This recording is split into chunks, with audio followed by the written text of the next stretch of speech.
right, not that it really matters, but the Human Rights Office at the UN is really upset that the U.S. apprehended Venezuela's brutal, illegitimate dictator and drug trafficker, Nicolas Maduro. Sure, he caused immense suffering, stole money from his own people, caused a nationwide famine, ignored the results of an election, trafficked drugs, killed political opponents, and murdered peaceful protesters, locked up political dissidents. But according to the UN's Human Rights Office, the world is now less safe with Nicolas Maduro out of power. Every year, our country, this country, gives between $13 and $20 billion to the UN. Why? Here now, the U.S. ambassador to the UN, Michael Waltz. Mike, we've been friends a long time. I don't mean any offense by this. I'd like to see you out of a job and the United States finally stop contributing all that money and move the UN out of the U.S.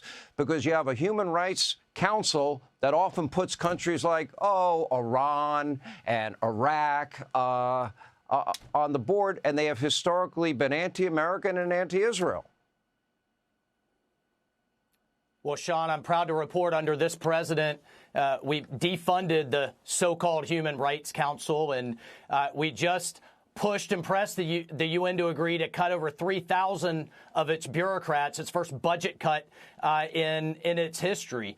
So we're dozing away. And the irony on this report is they actually did some decent work down in Venezuela, highlighting, documenting all of the political prisoners, the people that were being executed, the people that were being tortured by Maduro.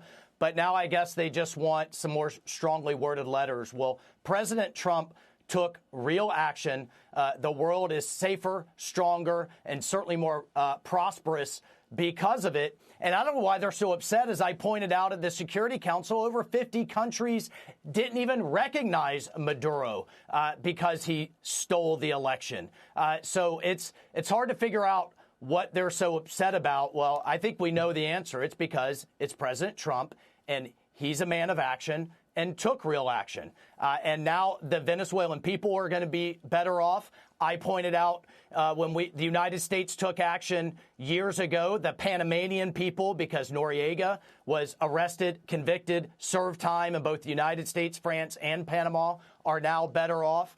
And look, at the end of the day, this was the right thing to do. President Trump took bold action and will continue to swing and doge that ridiculous organization called the United Nations. All right, Ambassador, thanks for keeping us up to speed. Thanks for your hard work, and I'm sure you have a lot of thoughtful things to share with your colleagues there.